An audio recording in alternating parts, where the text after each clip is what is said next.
Hello, my name is Dr. Joe Childs. I'm a functional neurologist, and on this video today I'm going to discuss with you concussion. I'm also going to be discussing with you the functional neurologist approach to not only managing concussion, but diagnosing concussion and treating patients who have what's called post-concussion syndrome. Post-concussion syndrome is defined as a person that's had a concussion and they're still having symptoms even after a month of rest or what have you. So if you're a person that's had a concussion, whether it be in a car accident, whether it be in a sporting injury, or maybe you're a concerned parent who has a child who plays a contact sport such as football, lacrosse, or hockey, and they've had a concussion, and they've done the rest, and they've been trying all of the approaches that are typical for managing a concussion, but they're still having symptoms, then this video is going to be essential for you. It's going to be an eye-opening video because we're going to talk about quite a bit that's going to hit home, and it's going to really explain the way a concussion should be treated and how it should be approached. So we're going to talk about that today. But before I do so, let me give you a little bit of information about myself. Again, my name is Dr. Joe Childs. I've been in practice here in Downingtown, Pennsylvania since 1999, so for 15 years. I am a chiropractor by trade, and I'm also a board-certified chiropractic neurologist. The chiropractic neurologist is a little bit different than a medical neurologist in that we treat patients with neurological deficits and neurological conditions, but we don't use drugs and surgery.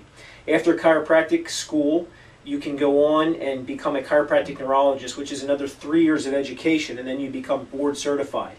I'm also fellowship trained in functional neurology. Functional neurology, again, is drugless neurology. It's the approach of treating patients with neurological conditions, again, without drugs and surgery. I have a fellowship training in minor traumatic brain injury and concussion, which is another 2.5 to 3 year program beyond the chiropractic and the chiropractic neurology curriculum. I'm also fellowship trained in vestibular rehabilitation. Vestibular rehabilitation is for people with balance and vertigo issues. I'm fellowship trained in child neurodevelopmental disorders. I see patients beyond concussions. I see patients with various neurological and neurodevelopmental disorders such as ADHD and Asperger's and autism. I'm trained in functional nutrition and blood chemistry. I'm also trained in spinal decompression and spinal biomechanics. I'm an exercise physiologist before I got into chiropractic, and I'm also trained in chiropractic pediatrics. We see a lot of children and teenagers in our practice. Again, I went to chiropractic neurology school through the curriculum at the Carrick Institute of Graduate Studies in Functional Neurology. And most of my training, or a lot of my training, has been through, especially the training with concussion and minor traumatic brain injury, has been through Dr. Fred Carrick. He is the father of functional neurology. Again, he's got an institute, it's called the Carrick Institute, and that is where I've done all of my training. Dr. Carrick has been researching brain disorders and traumatic brain injury for many, many years. He's a world-renowned authority, an expert in treating patients with concussion. He has received quite a bit of notoriety as of late because he's been treating some of the top professional athletes and some of the top Olympic athletes and a lot of the brain-injured soldiers coming home from the war. He has 2 centers. They're called the Carrick Brain Center. One is in Atlanta and one is in Dallas. And he is also a Harvard-trained doctor, and he does research on brain injury and neurological disorders in Harvard. I've been blessed to be able to be trained by such a genius. I was also blessed to have done rounds, what is known as grand rounds, at the Carrick Brain Center in Atlanta. In that time, we saw over 90 people, brain injured, concussed, and neurological patients. It was a great experience, and it was part of the curriculum that I did in the traumatic brain injury. This is a photo with me with Dr. Carrick, and he's been quite an inspiration to all of us functional neurologists.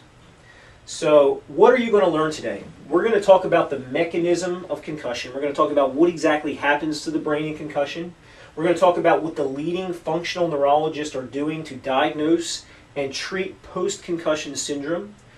We're going to talk about what to do other than medications and rest if concussion symptoms are lasting beyond 1 month. I mean, that's the deal here. If a concussion lasts beyond a month and you have the symptoms of concussion beyond a month, you have a post-concussion type syndrome. It needs to be approached differently than just rest. We're going to talk about that. We're going to talk about what parts of the brain are most commonly involved in a concussion. We're also going to talk about why passing an impact neurocognitive test may not equal that the concussion is healed. I mean, a lot of people, and impact is a very good test for cognitive issues after a concussion, but it doesn't necessarily mean that the brain is completely healed from concussion. We're going to talk about what a complete baseline is, why eye movements and balance testing will be the gold standard and are the gold standard in diagnosing areas of the brain damaged by concussion. And we're going to also talk about the drug-free approaches to treating the major areas of the brain that are affected by concussion. Now, the term getting your bell rung. I played high school football in Doylestown, Pennsylvania, and I was a running back and I was a linebacker, so I played contact sports. And I can remember many a times, me or friends of mine, teammates, you get hit and you feel like you see stars for a moment, and your coach says, "Here, just get up, shake it off. You just got your bell rung." But here's the deal: getting your bell rung really means that you had a minor traumatic brain injury or a concussion. I knew back in the old days you just shook it off, but nowadays science is really catching up, and we know, of course, you see it in the press all the time. Getting your bell rung is not a good thing. We're going to talk about that. Here's some statistics. We'll go over some of these. 1.7 million people, including 475,000 children, sustain a traumatic brain injury in the U.S. each year. 3.1 million individuals live with lifelong disability as a result of a traumatic brain injury. Traumatic brain injuries are caused by the following things. Falls, 35% are caused by falls. Typically that's the elderly. We do see that population base as well. Car crashes, 17% have traumatic brain injuries. A lot of those go undiagnosed. Workplace accidents, 16%. Assaults and other, including athletics, 21%. 75% of traumatic brain injuries that occur each year are concussions or other forms of minor traumatic brain injury. Head injuries do not have to result in a lack of consciousness or a loss of consciousness to be serious. It's very important to understand that. I remember coming off the field, as long as you could run off the field on your own or walk off on the field on your own and you were conscious, and you could go back in and play. That was the old way. The American Academy of Neurology defines concussion as a trauma-induced alteration in mental status that may or may not involve a loss of consciousness. Studies show that there are more than 300,000 sports-related concussions per year.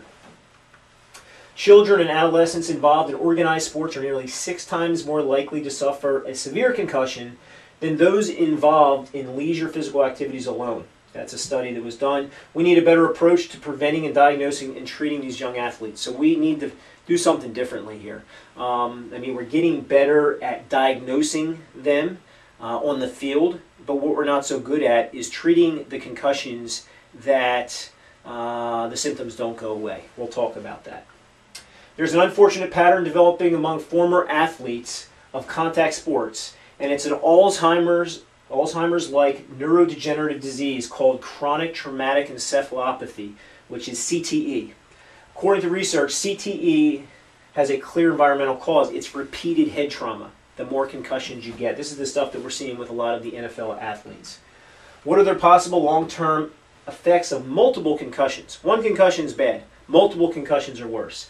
This is a 2005 study by the Center of the Study of Retired Athletes. Former NFL players who suffered 3 or more concussions are 5 times more likely to have a mild cognitive impairment and 3 times more likely to have significant memory problems than players who do not have a history of concussions. In addition, there appears to be a link between multiple concussions and the early onset of Alzheimer's. So there's a link between people that get Alzheimer's and people who have multiple concussions. The study's disturbing conclusion, our findings suggest that the onset of dementia-related syndromes may be initiated by repetitive cerebral concussions in professional football players. That was one of the big studies that brought a lot of this to our attention.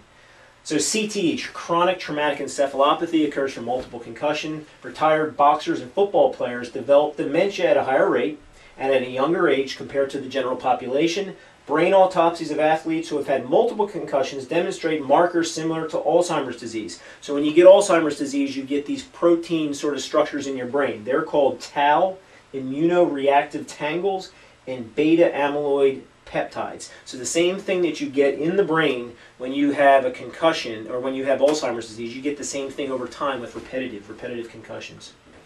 So what are some of the side effects that people get from having a concussion or having a concussion that doesn't go away after a month? We'll talk about these. Number one is headaches. Well, that makes a lot of sense. Headaches are very common. They can be very debilitating. Most people that can get a concussion will have headaches. It's a problem with the autonomic nervous system, the sympathetic, parasympathetic nervous system, and sometimes it can be a chemical reaction. Feelings of dizziness can create dysfunction. When you get into a concussion, it affects the information that comes in from your inner ear through your brainstem and back up. Poor balance, again, same thing. Balance is a very important thing to look at. It could be caused by the cerebellum being affected, which is the back part of the brain that controls balance and coordinated movement. Nausea or vomiting. This can be caused by an electrolyte or hydration issues, but more commonly in a concussion is caused by the brainstem being damaged. Then we've got sensitivity to noise, light sensitivity. This happens because the upper brainstem where light and sound comes in, if that becomes damaged or starts to fire too fast, when you get into a brain injury, sometimes you get parts of your brain that fire less, and sometimes you get parts of your brain that become wound up or fire too fast. Poor sleep. That again is the upper brainstem. There's an area in your upper brainstem called the mesencephalic reticular activating system. If it's wound up too fast, you can't sleep. Fatigue. That's going to be poor cortical or cortex function. Irritable. When you become irritable after concussion, a lot of times it's not just because you're in a bad mood because you can't play. It's because the cortex is not inhibiting the emotional centers of the brain. Depressed and tearful, same thing. Frustrated or impatient, again, loss of frontal and cortical function. Forgetful and poor memory, hippocampal and temporal function. You notice that I'm telling you the areas of the brain that are affected by concussion. As a functional neurologist, we look at these areas and we try to develop various stimulations and therapies to affect these areas. Poor concentration, again, poor cortical function. Taking longer to think, that's poor cortical function. These are the things, those ones that we just talked about, that's the thing that the impact test checks for. Blurred vision can be brainstem. It can also be issues with the way your eyes are coming in and out. Do they accommodate too much? Do they come together and do they not release forward, or do they have a hard time accommodating? Upset by bright light, again, the upper brainstem, that's where light and sound comes in. If it's firing too fast, you can have these issues. Double vision, again, brainstem issues. Restlessness, that's again part of your brain called the basal ganglia that inhibits movement. Altered sensation or numbness or tingling, that's the parietal lobe. We do a test for that. This is this area up here. Some patients with concussions will say they don't feel the one side of their body so much, or they have a hard time with their fingers. They don't have such dexterity, or they can't really feel things as well. Abnormal or altered movement, such as gait. Their gait and their balance is affected. These are all things that can occur from concussion. Recovery. Let's talk about recovery. Younger players, high school and younger, seem to recover slower by 1 week as compared to older college-aged athletes.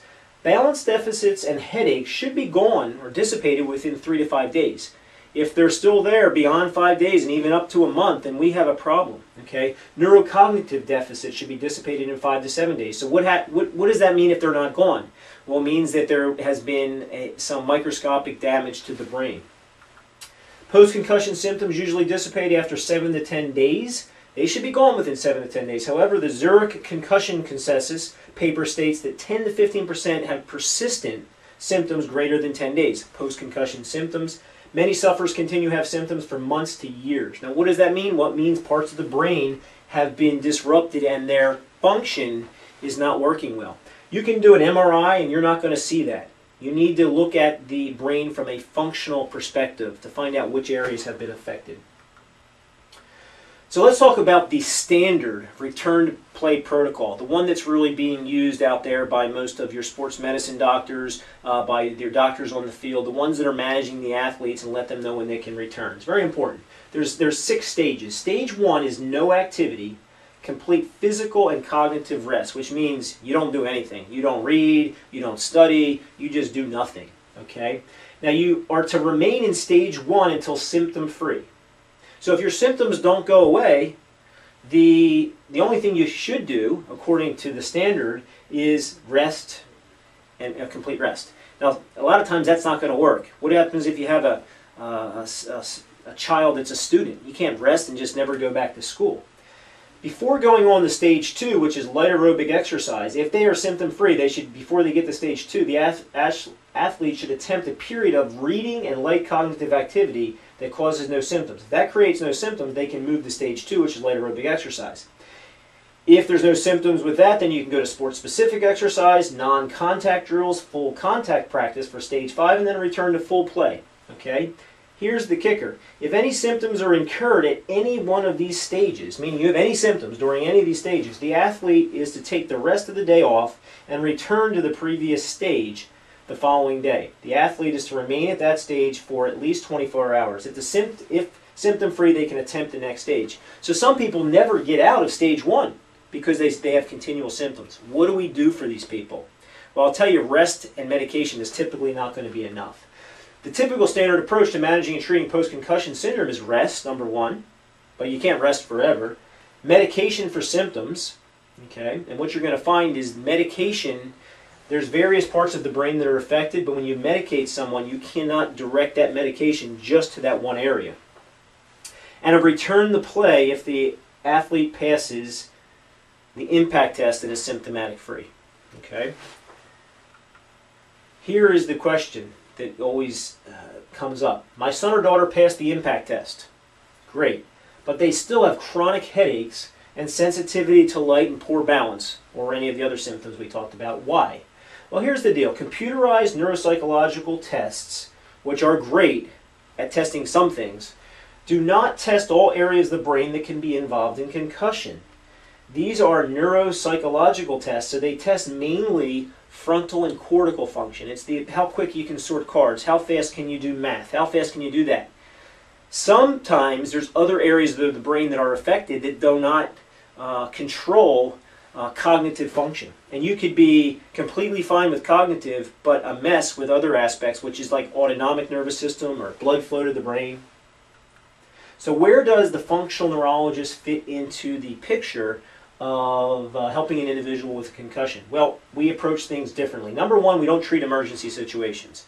I mean, we've been trained to be able to detect a concussion sitting, courtside or rink side or field side, but typically we don't address the acute situation. Meaning, if somebody has a concussion, we don't really see them until they've gotten through at least a month of rest. That's the cutoff. We don't treat with medications. And the reason why we don't treat with medications is we understand that medications can't affect specific areas of the brain. What they can do is only affect the brain as a whole. So where you may have one part of your nervous system firing too fast, the other part firing too low, if you give a medication, it's just going to either shut down or speed up certain areas. We look at overall brain function. We want to look at all these areas. We're going to talk about how we do that. We look at each specific brain region, specific functional capabilities, and the neurochemical environment as well. So we want to look at and see how things are going on chemically from a nutritional standpoint. This is different than just passing a computerized test. We're going to look and we're going to see things from a functional model. An example, impact test is normal. You have math, you have recall, and no other neurological symptoms, but your eye movements are still pathological. The way you move your eyes could be a mess, but you may be able to think just fine at school. And that could be causing you fatigue, it could be causing you headaches, and various things like that. So where do we fit in? We also look at the treatments and recovery differently. Our treatments are not medications. We're going to do specific stimulations to the areas of the brain that are affected. We're going to go over more on that in a bit. We'll go over what we do treatment-wise. So what makes the functional neurological approach different than every other doctor that you've seen? Well, number 1, we treat patients neurologically, functionally, without medications. Number 2, we treat patients metabolically. We know when the brain is injured, you can develop inflammatory aspects, and we have various nutritional dietary approaches that can make a better healing environment for the brain. And we treat the patient biomechanically. Sometimes when a person has a head injury, they may also have a neck injury as a concomitant as well, or a combination. As functional neurologists, we see patients who do not get better symptomatically by rest. They are the people that we see. So if your son or daughter just had a concussion 2 days ago, you may not want to bring them in at this point. Okay, we can do some testing to see, but we're not going to treat them for a month. It's very important to understand the majority of concussion sufferers that do feel better with rest are not really better neurologically, meaning they may feel better, but there are still some problems going on from a functional standpoint. If a player goes back less than 100%, there's a high chance that they will get hurt again. High school athletes are 3 times more likely to experience a second concussion after experiencing an initial concussion in a season, especially if not fully recovered. This is called second impact syndrome, sustaining a second concussion while still recovering from the initial concussion. This is very dangerous. This is where you hear about kids developing brain swelling, and unfortunately that can cause death. That's important to make sure they don't go back until it's healed. There are 2 things that can happen with a concussion to the brain. First, there is a mechanical force trauma where the brain bangs around inside the skull. We call that a coupe-contra-coupe injury. Second, there is a biochemical reaction, inflammatory response, changes from a metabolic standpoint, from a microscopic metabolic standpoint, in how the chemistry of the brain is functioning that involves inflammation and swelling. Okay? So there's a mechanical and neurological consequence of trauma, of a traumatic brain injury, resulting in a metabolic consequence. So what I want to talk about first is the neurological consequence first. Let's talk a little bit about the brain. We're not going to make you a neurologist here, but let's explain a little bit. This is the frontal lobe. The frontal lobe controls what we call executive function. It controls personality. It controls the ability to think, to be able to focus. It controls the ability to make proper decisions. It controls eye movements, what we call saccadic eye movements. Then we've got, back here, we have the parietal lobe. Parietal lobe is your sense of touch, where you are in space. If that becomes damaged, you may not feel a portion of your body. You may have a hard time localizing things in touch. This is the temporal lobe. Temporal lobe is memory and smell, and it's also hearing. Okay? Then we have the occipital lobe for vision. This guy right here is the cerebellum. Cerebellum controls balance, coordinated movement, smoothness of eye movement, smoothness of arm movement. The brain stem is a very important area. First, number one, is it transmits all the information down through tracts to the rest of the body. We call that long tracts. But then there's also all of the nuclei that control all your facial muscles. There's all the nuclei that control balance and information coming in from your inner ear. And there's also all of the nuclei that control of your insides, control blood flow to your brain, to your gut, your digestion, things of that nature. These 2 areas are very critical in a person with post-concussion syndrome. Let's talk a little bit more about the brainstem. This is the cerebellum, which is, if we're looking at this here, this model, we're looking at this area right here. So the cerebellum is in the back, brainstem is here, and when we look at the brainstem, we have the lower brainstem, which is the pons and the medulla. The upper brainstem is the mesencephalon. The mesencephalon is really the area of your brain that controls upward eye movements, it controls inward eye movements, and it also controls the sympathetic, or the part of the nervous system which is more fight or flight, blood flow and things of that nature. Parasympathetic is digestion, heart function, inner ear function, and things of that nature. This is an area that gets affected quite a bit, especially patients with headaches, patients with dizziness, patients with balance disorders, patients with light sensitivity. Concussion is due to an abrupt linear and/or rotational acceleration or quick deceleration of the brain within the skull. So the brain actually hits the inside of the skull in this coupe-contra-coupe injury.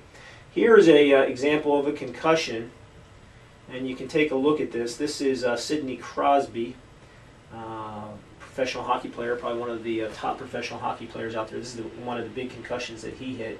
He's probably one of the more famous players, professional players, that has been dramatically helped with functional neurology and the protocols of functional neurology for concussion.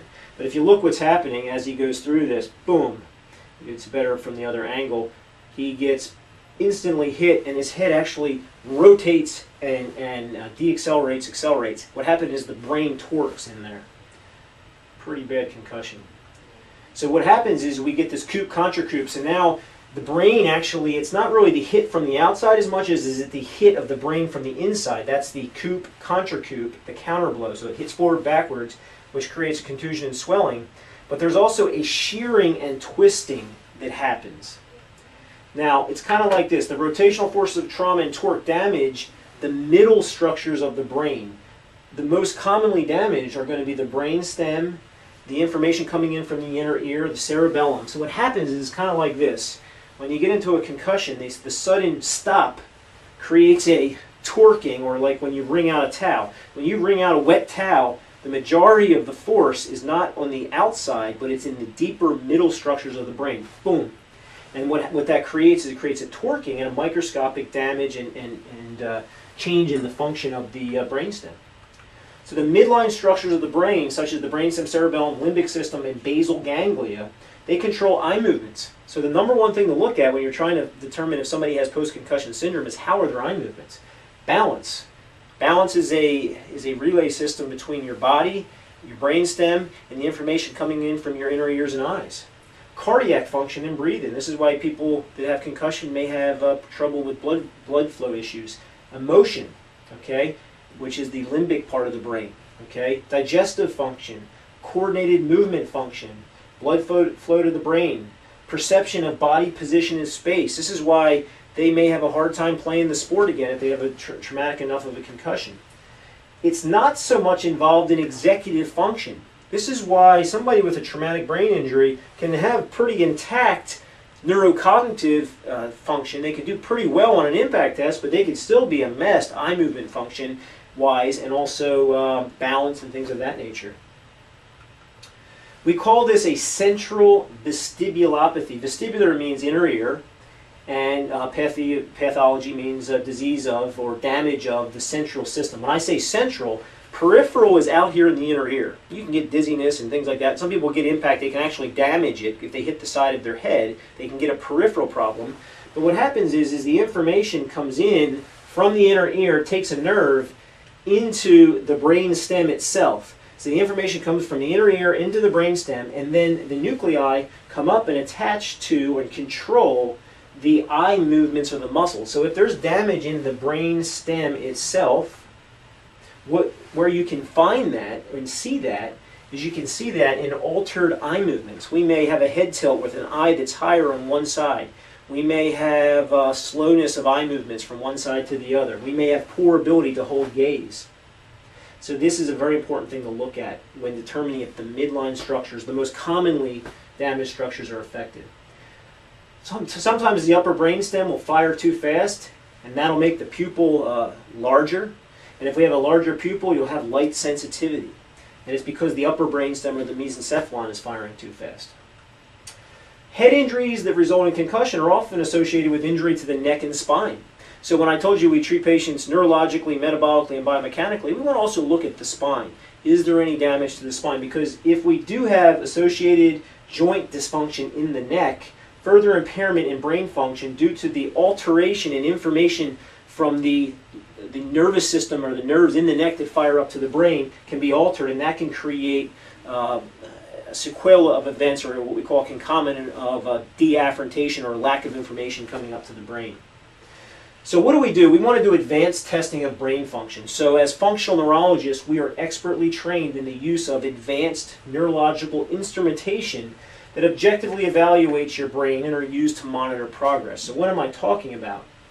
Well, these are the things that we do. Advanced testing of brain function. It's also a better baseline. So if you have a child that has not had a concussion but they play contact sports and you'd like to have a real advanced baseline, these are the things that we do. We do video nystagmography, which is going to be, we put these goggles on, I'll talk in a minute, but it's going to measure eye movements. We do something called Psychometry. Psychometry is measurement of fast eye movements. We'll talk about that. We do something called CAPS, which is balance testing and posturography testing. And then, of course, impact, which is very important because it is going to look at the neurocognitive side. But if you're only looking at impact, you could be missing a tremendous amount of issues, and it could be the cause of why your child is not really getting better from their concussion, or you for that matter. So a typical computerized neuropsychological test such as impact assesses attention, working memory, and executive functions. The key point is that does not test all the areas and the most common areas of the brain that may be affected, which is the midline structures. You don't think with your brainstem. Okay? So why are eye movements so important to diagnose and treating concussions? Because eye movements are the only human physiological function that involves every single part of the brain. Eye movements involve the whole entire brain. They involve the brainstem, the cortex, the frontal lobe, the whole thing. Okay? This is something that we use. It's called Psychometry. And what this is we put this around a child or anybody who has a concussion. And what this does is it will actually has these laser beams, and the laser beams will shoot targets on the wall, and it measures fast eye movements from left to right. It's essential. In fact, there's a lot of research on saccades. Saccades are the most commonly researched eye movement out there, and so this is what we do here. This child is a hockey player. Psychometry there's a lot of research on it. In fact, this research was excellent research, and it's Psychometry, the possible application of latency distribution measurement on monitoring and diagnosing concussion. So they looked at boxers, they looked at football players, and they measured their latencies. Now, what is a saccadic latency? Well, let's first explain what a saccade is. A saccade is a rapid eye movement. So if I look from here to here, that is a saccade. When I look from right to left, I am saccading. So the right to left saccade, or the saccades moving to the left, are driven by your right brain or your right frontal lobe and your left side of your brainstem. So we can measure the speed of a saccade, we can measure the latency of a saccade, and a left saccade to a right saccade, or moving your eyes from left to right, is driven by left brain. Okay. So they're sensitized computerized measurements of fast eye movement. So we can measure latency. Latency is if I'm looking at one target and another target comes up, once that target comes up is how quick my brain registers and moves my eyes to the left. Saccadic latencies of over 200 milliseconds are pathological. We see these in Alzheimer's disease, we see these in Parkinson's disease, but we also see these in people with post-concussion syndrome. So if we're seeing that somebody has saccadic latencies that are too fast from right to left, there is a high probability that they may have damage to the right side of their brain. Velocity is the speed of the saccade, how fast it moves. Saccades should be somewhere between 700 degrees per second. Slow saccades are a sign of very typically deficient brainstem function. Accuracy is, does a saccade land right on the target, or does it pass the target? So people with cerebellar or back of their brain problems, when they look from here to here, they may pass the target. It may not stop right directly on the target. They may overshoot or they may undershoot a target. And the waveform is sort of how fast the saccade gets going and how slow it gets going. Does it get fast too quick, or does it slow down too fast? So these are things that we look at. These are the printouts. So the green ones are going to the right, which is left brain, and the red ones are going to the left, which is right brain. Anything over the 200 is considered pathological. Right here we're looking at saccadic latency, and in another video, which will also be on this website, I'm going to go over these in detail if you have already come into our office. But this is going to let me know that there shouldn't be any saccadic latency. So this guy has saccadic latencies from the 200 to 299, which are too fast. And the green are going to the right side, which is left brain. The red is going to the left side, which is right brain. So he's got some deficiencies on both sides of his brain. This here is position versus velocity, how fast the saccade goes, and is it smooth. So if I'm going from here to here, I need to go, I'm going to accelerate, and I have to decelerate to land right here. So it should be a nice smooth arc. All of this stuff, we call this spaghetti. And what that means is it tells me that his saccades are not at consistent velocities, which is something that we see in concussion. This is a great way of monitoring a brain that's healthy or not healthy after a concussion. This is another thing. This is a velocity profile. They should be very tight and all together. So why do we do Psychometry? Let's use this example. Let's say a quarterback has a concussion, and after some rest, he passes the impact test. So he does well. They say, you know what? You pass the impact test, and a lot of athletes do bad on their baseline impact, so they actually, when they have to take an impact after a concussion, they don't have to get as high of a score to get back out on the field. But that's another story. But let's say after concussion, quarterback passes the test and he gets back on the field. If he had Psychometry, it would have revealed that his saccadic reaction time to the left or right brain is normal. But going to the right side, which is left brain, is pathological, and it's the reaction time, instead of 200 meters per second, it's 500 degrees per second, or milliseconds. So what's happening is when he looks to the right and something comes up into his visual field, there's a delay. When he looks to the left, it's normal. Let's say he drops back to pass, and let's say he's looking this way, and a linebacker is in his peripheral vision. Once that linebacker comes into his peripheral vision, the time from him to look to the right is delayed. So what's going to happen is he may not see that linebacker quick enough, and he may get hit again, which is risk for a second concussion. That's what I'm trying to tell you. Psychometry is a very important way to tell if a child still has a concussion, or a pro athlete, or what have you.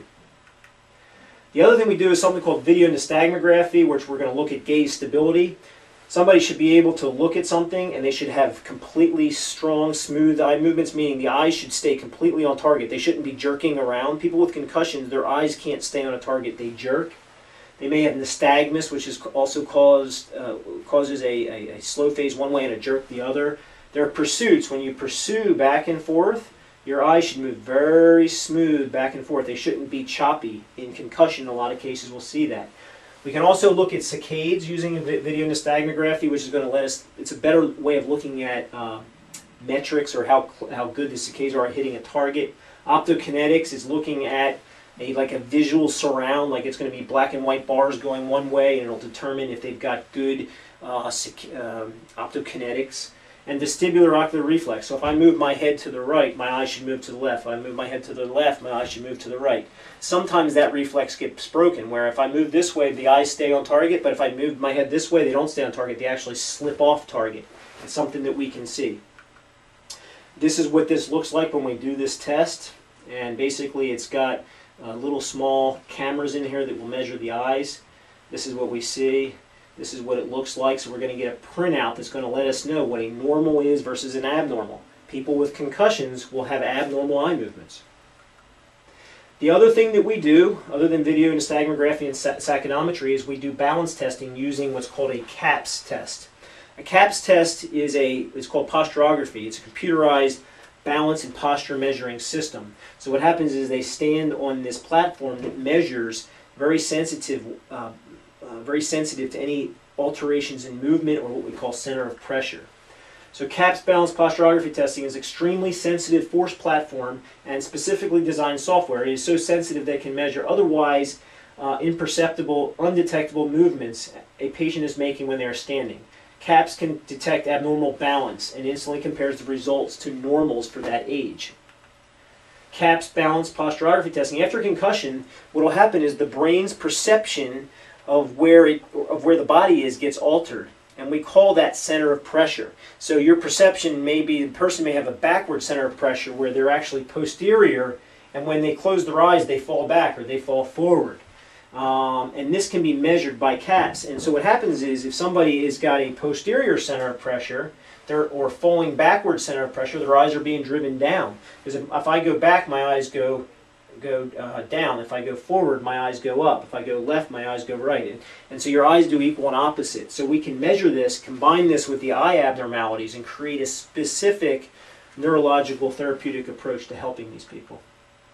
So the question is, how many of you, or how many of your kids have had this baseline, number one, and number two, how many, if you have a child with concussion, have they had this testing done? This testing is absolutely essential to be done. And the reason why they have not done this is because most people that treat concussion, other than the functional neurologist trained by Dr. Carrick, they're not trained in this approach to monitoring a concussion, diagnosing a concussion. So we treat the problem as well. So if somebody has dysfunction in certain areas of their brain, we know that there's something called neuroplasticity. Neuroplasticity means that the brain can change if you stimulate it. So of all the finds throughout one that is rewriting the textbooks is the dawning realization that the brain older than 3 years old is not the rigid structure that we used to think it was. For years ago, they used to think that once you were 3, 4, 5 years old, your brain was rigid, you can't change it. What they're finding now is that it's malleable plastic organ. Plastic means you can mold it, meaning if you stimulate it, you can make that part of your brain change and become more efficient. If you learn a new skill, your brain actually changes. We use this to make people get better. So we treat patients with brain malfunction after traumatic brain injury using Fuel and activation. Your brain requires two things. Fuel is the metabolic aspects. We want to create a good environment for healing nutritionally. And number two is activation. We're going to find out through our testing which areas of the brain are not working good, and we're going to do specific types of therapies to stimulate those areas, or stimulate those areas that would be upstream or downstream from those areas in the brain to improve. So what are some therapies that we may use? We may use specific eye exercises based on the testing.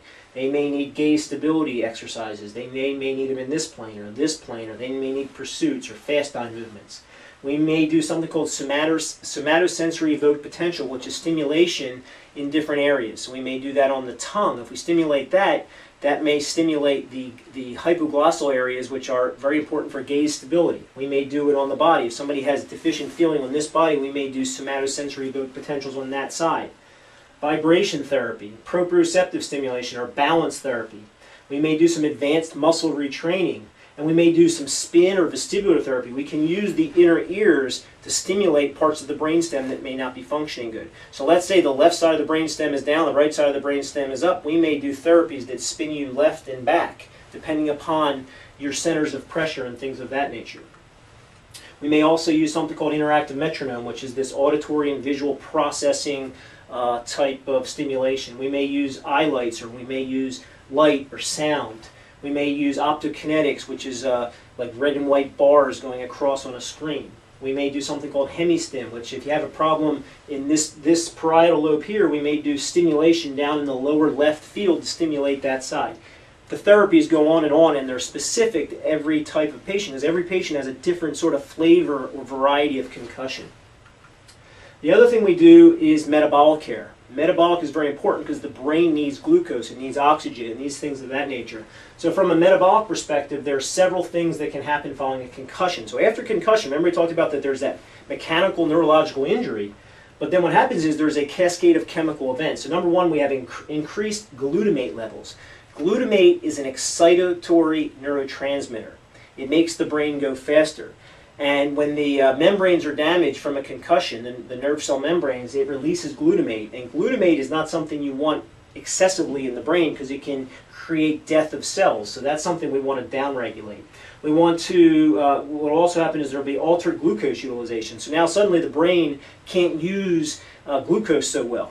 Okay, and that can create fatigue and poor focus. Mitochondrial dysfunction. Mitochondria is the part of the brain or the part of the cell. It's in all the cells in your body, but in brain cells, what it does is it creates fuel. So that starts to dysfunction. We've got reduced available magnesium and other minerals, and we have brain inflammation. Brain inflammation. So once the brain is injured, there is a slow buildup of free radicals, prostaglandins, lipid perioxidation products, inflammatory cytokines, and excitotoxins that damage the connections between the brain cells. This is what's happening microscopically at a concussion level. A concussion, is not a traumatic brain injury where there's actual physical, like structural damage to the brain. It's microscopic. And that affects the synapses, the axons, and dendrites. The process is mediated by cells called microglia, which are the inflammatory cells in the brain. Once the brain turns those on, once they start developing inflammation, they're very hard to turn off unless you use various things to reduce inflammation. Here's the thing. A lot of kids that don't eat so well, a lot of typical American people that eat the typical American diet, they already have a pre-inflamed brain. So even before they have the accident or before they have the concussion or the head injury, their brain's already inflamed.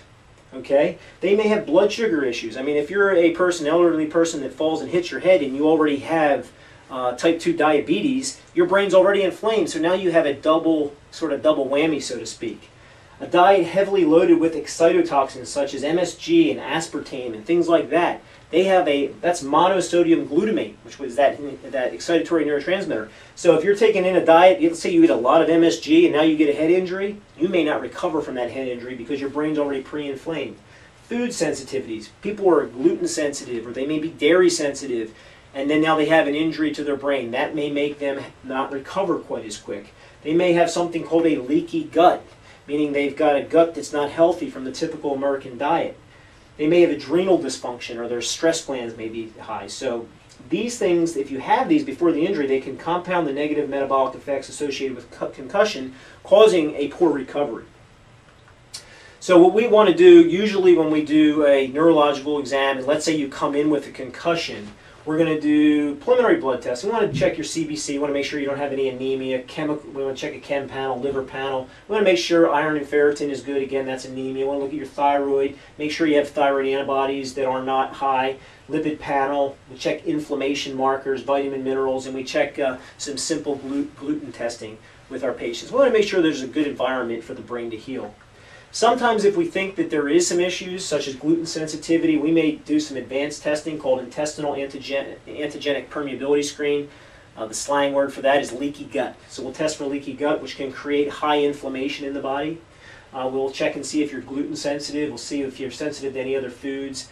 Make sure that you don't have any parasitic infections in your gut. And we'll check the adrenals. Now, not every patient needs all of these. What we do is we look at the preliminary blood test to see if a patient needs something such as this. So that's the deal there. That's our metabolic approach. And leaky gut testing, we talked about that. And there's a lot of research on various neuroprotective, brain protective compounds that can help people with traumatic brain injury. This is one of the papers, Stuck on the Bench, Potential Natural Neuroprotective Compounds for Concussion, from the Surgical Neurologic International. So it's out there, it's in the literature, and there are some nutritional approaches that you can do that can really jumpstart a person into improving their brain healing ability after concussion. So let's put this all into perspective. I know I went over a lot of things. First off, as a functional neurologist, we treat you primarily with functional neurology. We're going to do neurological testing, and we're going to find out which areas of the brain are damaged or not functioning well. We're going to do impact tests. We're going to do these things. We're going to find out what's not working good, and we're going to create various stimulations, non-drug, because we know that you can't drug a person's concussion to heal. You can use a drug to affect the symptoms of a concussion, but you can't actually improve, you can't create neuroplastic changes in the brain. Structural, we want to make sure that there's no damage to the neck or spine during that concussion. And metabolic, nutritionally, we want to create an environment for that brain to heal from a nutritional standpoint. So, where do you go from here? Well, there's really two possibilities. Number one, you may have a child or yourself, you may have a concussion already. You may have had one a month ago, a year ago, 2 years ago.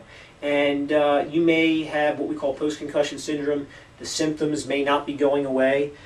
You may be dealing with it. You may have headaches, light sensitivity, poor memory, all the different things that we talked about. And you've tried everything. You've passed the impact test. You've done the medications. You've done everything. And you have no idea where to go from here.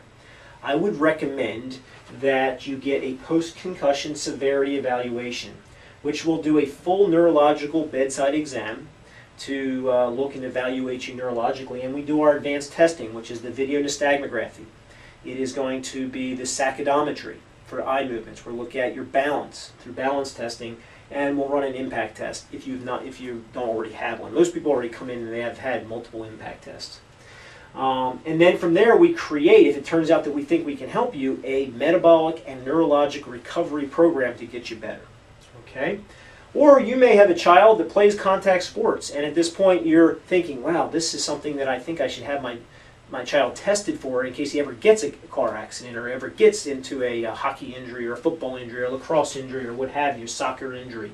And we call that our complete baseline evaluation, which includes all our advanced testing. You come in, you get a full video nystagmography, you get a Psychometry, you get the balance testing, and you get the impact test. So you're getting 4 things instead of 1 thing to determine and get a baseline. So then let's say, heaven forbid, your child does have an injury or a concussion.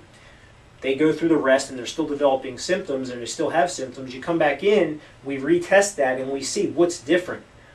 Do they have smooth pursuits? Maybe their pursuits are gone. Maybe their saccades are gone. Maybe their gaze stability is completely racked and gone since the concussion. And then we can create a systemized approach to improving that. So I know that's a lot of information. If you're interested in having either the baseline test or a post-concussion severity evaluation, you certainly can call our office. 610-518-3370. Again, we're in Downingtown, just right down the road from Wegmans. In Downingtown, right off Lancaster Avenue. If you're on our concussion website, you can read some of the data, some of the research. I would recommend you read some of the, and watch some of the videos that outline the Carrick Institute, and there was a Dateline show on concussion, and take a look at that as well. So thank you for listening, and have a healthy day. Thank you.